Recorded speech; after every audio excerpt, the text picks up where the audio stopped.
សូមស្វាគមន៍បងប្អូនអ្នកស្រឡាញ់ការដាំដុះរុក្ខជាតិក៏ដូចជាដំណាំផ្សេងៗនៅជុំវិញផ្ទះមកកាន់វីដេអូថ្មីរបស់នាងខ្ញុំបានជួបជាមួយនឹងអ្នកដែលគាត់ដាំដុះផ្ទាល់ហើយបានជជែកគ្នាថាអញ្ចេះហេតុអីបានជាគាត់ចូលចិត្តការដាំដុះខ្ញុំសួរគាត់ទៅលក្ខខណ្ឌរបស់គាត់និងហេតុផលរបស់គាត់ដែលគាត់ផ្ដល់ឲ្យខ្ញុំគឺមានអារម្មណ៍ថាស្តៀងគ្នានឹងខ្ញុំខ្លាំងមែនទែនដែលធ្វើឲ្យយើងនិយាយមកមានអារម្មណ៍ថាចូលគ្នាខ្លាំងគាត់បានលើកហេតុផលថាអញ្ចេះដំណាំគឺពិតជាជួយឲ្យគាត់មានអារម្មណ៍ស្រស់ថ្លាពិតមែននៅពេលដែលគាត់មានអារម្មណ៍ថាតបប្រមល់មកពីខាងណាខាងណីអីអញ្ចឹងគាត់អាចទៅមើលដំណាំឬក៏ថែសួនដំណាំរបស់គាត់អីផ្សេងអញ្ចឹងទៅអារម្មណ៍តបប្រមល់អីទាំងប្រមាណហ្នឹងវាហាក់បានរសាយចេញពីអារម្មណ៍របស់យើងហើយវាបានប្រមូលមកវិញនៅស្នាមញញឹមជាថ្មី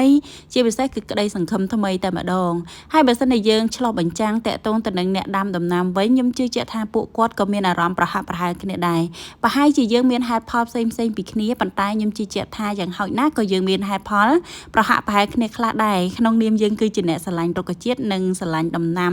នៅជុំវិញផ្ទះដូចគ្នាហើយសម្រាប់ខ្ញុំថ្ងៃនេះបន្ទាប់ពីអាហារពេលព្រឹករួចរាល់ហើយឥឡូវនេះខ្ញុំកំពុងតែរៀបចំបេះតកួនដើម្បីនឹងត្រៀមសម្រាប់អាហារពេលថ្ងៃបន្តទៀតហើយតកួនដែលខ្ញុំបេះនេះមិនច្រើនទេព្រោះអីចាវាជាប្រភេទតកួនដែលវាមួដើរមកវិញអញ្ចឹងខ្ញុំបេះវាខ្លះទេប៉ុន្តែអត់ច្រើនមែនតែគុណភាពបងប្អូនដោយសារតែតកួននេះវាដុះមកគឺវាខ្ចីល្អខ្លាំងមែនទែនបន្តមកទៀតចាយើងបេះតកួនហើយយើងកលេចទៅលើម្រះរបស់យើងវិញយើងឃើញថាផ្លែរបស់វានឹងចាប់ផ្ដើមមានក្តឹបមកបន្តទៀតអញ្ចឹងហើយបើអត់ខ្ទាស់ស្ដាយហើយមានអារម្មណ៍ថាអត់ទាន់ចង់ចោលវាឯព្រោះផ្លែរបស់វានៅតែល្អអញ្ចឹងហើយយើងនៅតែបន្តខ្ទាស់ផ្លែរបស់វាដើម្បីយកផ្លែវាឲ្យធំបន្តអញ្ចឹងណាប៉ុន្តែនៅពេលដែល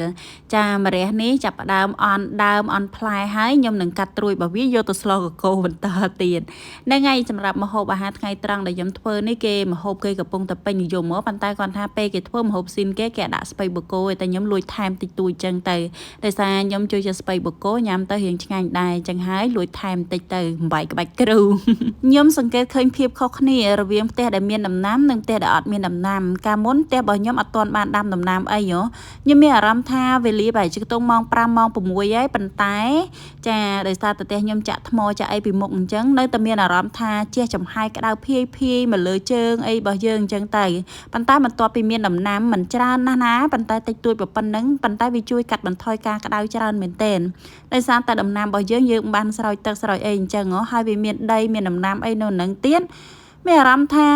ចាតិចយើងឈរមកជះចំហាយតិចនិយាយទៅស្រឡះខ្លួនស្រួលមែនទែនតែម្ដងទាំងអស់ហ្នឹងឯងដែលធ្វើឲ្យខ្ញុំចូលចិត្តឈរលេងនៅមុខផ្ទះពេលល្ងាចឡើងហ្នឹងដោយសារតែទី1ខ្ញុំមានអារម្មណ៍ថា